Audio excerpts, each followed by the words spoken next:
Pasukan perlawanan Irak kembali menyerang situs vital Israel pada Rabu 4 September 2024.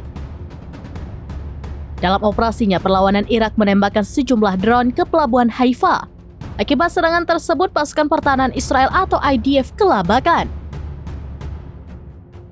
Dilansir dari Al-Mayadin, serangan tersebut diumumkan langsung oleh pasukan perlawanan Irak.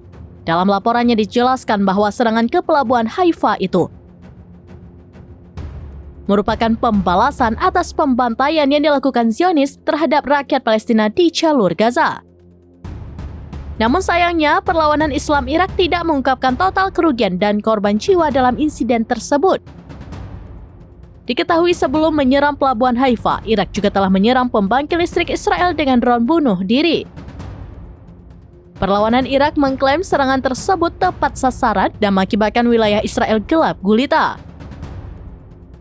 Meski demikian, perlawanan Irak pun menekankan bahwa pasukannya akan terus melancarkan serangan ke Israel hingga genosida di Gaza dihentikan.